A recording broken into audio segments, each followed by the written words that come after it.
Central Bank of Nigeria has imposed fresh cash withdrawal limits on individuals and organizations, which will take effect from January 9th, 2023.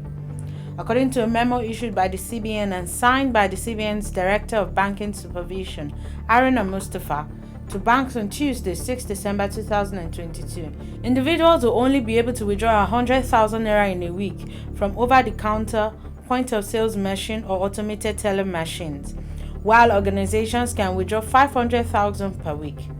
It's also directed banks to load only 200 Naira and lower denominations into their ATMs.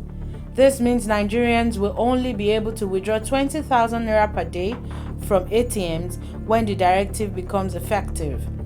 The memo read, "The maximum cash withdrawal over the counter by individuals and corporate organizations per week shall henceforth be 100,000 and 500,000 respectively. Withdrawals above this limit shall attract processing fees of 5 and 10% respectively. Third-party checks above 50,000 Naira shall not be eligible for payment over the counter, while extent limit of 10 million on clearing check still subsists. Only denominations of 200 Naira and below shall be loaded into the ATMs. The maximum cash withdrawal via point-of-sale terminal shall be 20,000 Naira daily. However, there is an exemption that allows up to 5 million Naira for individuals and 10 million Naira for corporate organizations once a month with certain requirements. The CBN warned that any bank that would aid and abet the circumvention of this policy will attract severe sanctions.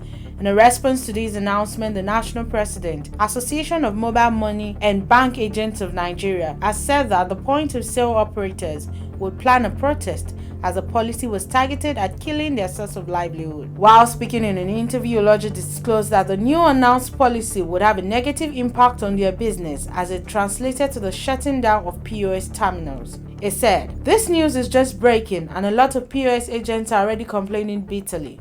Some are calling for protest as this policy, which limits POS transactions to 20,000 Naira, sends them out of business. Hence, they have to return to their villages."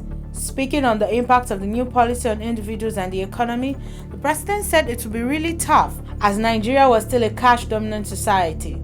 He said, "Nigerians should brace up as this is a challenge that CBN is putting out to Nigerians to embrace technology.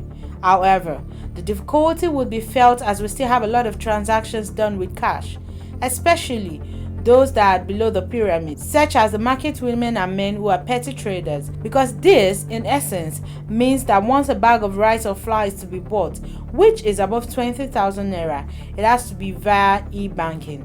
Looking at it, how many of these people are technology savvy? The CBN wants to achieve an agenda which is not exactly bad. However, a longer notice should have been given to those at the bottom of the pyramid. I believe that eventually the adoption would scale and people would have to get acquainted irrespective of difficulty embracing it in the long run. However, it's still very difficult because the technological infrastructure is still not there yet, and there are those who have had bad experiences with technology as well.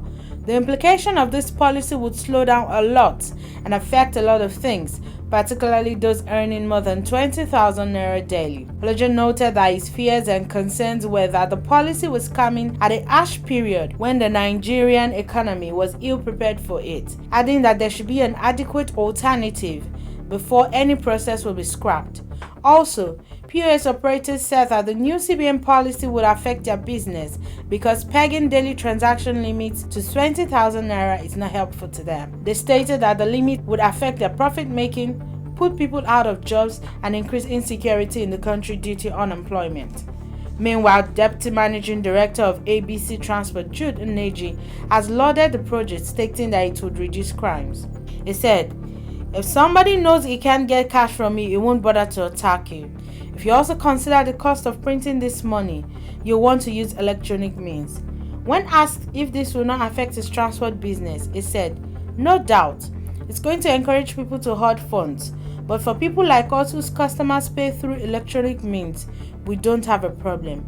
However, we hope that the government has good intentions." Furthermore, the Lagos State Chairman of the Nigerian Association of Small and Medium Enterprise, Dr. Bayo Adams, said the policy will thump businesses, especially MSMEs. If other channels are well organized, then it's good. However, Every other thing is going to affect us because as from December 15, 2022, most people will be skeptical about accepting old notes. Most people will not like to discard old Naira notes with them because there is no point in taking away the one I have to the bank and find out that the new Naira notes are not yet available. How can you say I can't access more than 100,000 in a week? What do I do with 100,000 Naira? So, it is going to have a serious effect on the local market. These people are selling on a daily basis at K2, Igboyi or Igbo market.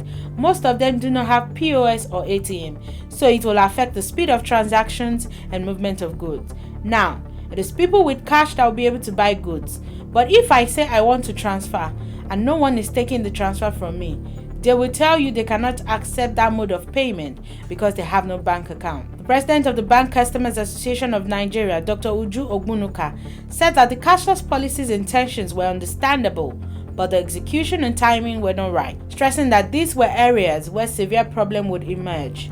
From the cashless policy point of view, we would appreciate that as much as possible. The government is trying to limit the use of cash for transactions, more so now that they are redesigning the currency. And they may not have enough in print, so for it to go around, they have to find a way to limit us from using cash. The second thing is that the government wants to drive the use of online banking, which is good for our economy. Unfortunately, there have been so many complaints about failed transactions, he said.